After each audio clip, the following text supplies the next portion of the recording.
আসসালামু আলাইকুম। আজকের ভিডিওতে আমরা কথা বলবো যুবকদের জীবনের একটি গুরুত্বপূর্ণ গুণ নিয়ে, ধৈর্য। বর্তমান যুগে আমরা সবকিছু খুব দ্রুত পেতে চাই, কিন্তু বাস্তবতা হল জীবনের সবচেয়ে মূল্যবান অর্জনগুলো সময়, পরিশ্রম এবং ধৈর্যের মাধ্যমে আসে। আজ জানব কেন ধৈর্য সফল ও শান্ত জীবনের অন্যতম ভিত্তি। ধৈর্য মানুষের জীবনের এমন একটি গুণ যা কঠিন সময়েও তাকে দৃঢ় ও স্থির থাকতে সাহায্য করে। জীবনের সব ইচ্ছা একদিনে পূরণ হয় না, প্রতিটি বড় অর্জনের জন্য সময়ের প্রয়োজন হয়। যে মানুষ অপেক্ষা করতে জানে সে জীবনের বাস্তবতাকে সহজভাবে গ্রহণ করতে পারে। অধৈর্য মানুষ সাময়িক আবেগে এমন সিদ্ধান্ত নিয়ে ফেলে যার জন্য পরে অনুশোচনা করতে হয়। ধৈর্য মানুষকে আবেগ নয়, বিবেক দিয়ে সিদ্ধান্ত নিতে শেখায়। ব্যর্থতা জীবনের শেষ নয়, বরং নতুনভাবে শুরু করার একটি সুযোগ। ধৈর্যশীল মানুষ ব্যর্থতা থেকে শিক্ষা নেয় এবং আরও শক্তিশালী হয়ে ফিরে আসে। অন্যদিকে অধৈর্য মানুষ ছোট বাধাতেই ভেঙে পড়ে এবং নিজের স্বপ্ন ছেড়ে দেয়। অনেক সময় আমরা মনে করি আমাদের পরিশ্রমের কোনো ফল হচ্ছে না, কিন্তু প্রকৃতির একটি নিয়ম আছে, প্রতিটি বীজকে ফল হতে সময় লাগে। ঠিক তেমনি মানুষের পরিশ্রমও একদিন না একদিন ফল দেয়।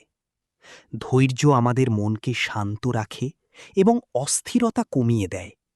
এটি রাগ, হতাশা ও দুশ্চিন্তা নিয়ন্ত্রণ করতে সাহায্য করে। যে মানুষ ধৈর্য ধরে নিয়মিত কাজ করে সে ধীরে ধীরে অন্যদের থেকে এগিয়ে যায়। সফল মানুষদের জীবনের দিকে তাকালে দেখা যায় তারা কখনো তাড়াহুড়ো করেননি। তারা জানতেন বড় লক্ষ্য অর্জন করতে হলে সময়ের সঙ্গে লড়াই নয়, সময়কে সঠিকভাবে কাজে লাগাতে হয়। জীবনের প্রতিটি কঠিন পরিস্থিতি আমাদের কিছু না কিছু শিক্ষা দেয়। যে ব্যক্তি ধৈর্য ধরে সেই শিক্ষা গ্রহণ করে সে ভবিষ্যতে আরও পরিণত মানুষ হয়ে ওঠে। ছোট ছোট ভালো অভ্যাসও ধৈর্যের মাধ্যমে গড়ে ওঠে।